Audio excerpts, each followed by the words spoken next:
পেট ব্যথা কেমনে হন? আরে কম নাই পেট ব্যথা। এটা পয়টা দিল, কইলো যে মালিশ করে দিলে যাবো গা পেট ব্যথা। সারাদিন ধরে পেট ব্যথা কবে না, আর নাকি মালিশ করলে পেট ব্যথা যাবো গা।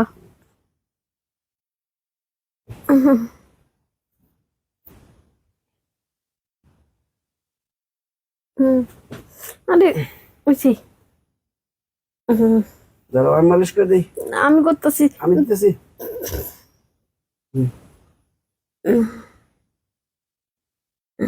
ভালো লাগতেছে না? একটু একটু। আমার হাতে তেল বললো আরো।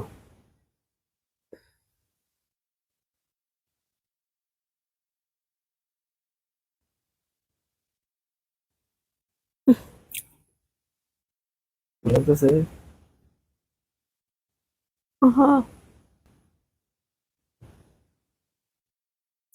আরে হাত ওর কোন দিকে যায়? ধুর, আমি একদম পেট ব্যথা মরতেছি, তোমার আর দুষ্টামি করার সময় পাও না। পেটে মালিশ করতেছি, ওই তল পেটে যদি ব্যথা থাকে ওরাও যাবো গা। হয়েছে, তুমি তল পেটে দিতেছো নাকি কই দিতেছো আমি দেখছি। যাও বাবা, তোমার পেটে মালিশ করা লাগবো না। এই যে দেখছো তেল নিয়ে আইছি, বইটা নিয়ে হুদাই হবে। দে দে দে। হ্যাঁ, তুমি পেটে মালিশ করতে গিয়া একবার জায়গায় মালিশ করে দাও। দাও। এই বসতেছি, ভালো লাগতেছে না? হ্যাঁ, ভালো লাগতেছে, দুজনকে পেঁয়াজ জায়গা দাও, তখন কাই তো মনে করো মাথা নষ্ট হয়েছে দেখা বুঝতে। এমনি করো কে? আচ্ছা, তোমার মতলব কি সেরকম তো? কি মতলব আবার? তুমি তো কোনো সময় ধাও না, আজকে একবারে তেল মেল নিয়েছে মালিশ করবার। নারকেল তেল নিয়ে এসি তো, যে পরা তেলটা যদি একবারে ভিতরে দিয়ে দিতাম পেটের, ছেলেটা ভালো হইতো। ভিতরে দিয়ে দিন একবারে।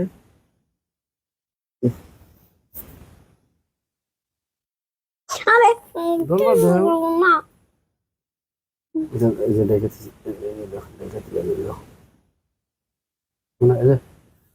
এই তেলটা দুইবার করে মালিশ করার পর দিয়ে আচ্ছা, ঠিক হয়ে গেছে ব্যথা।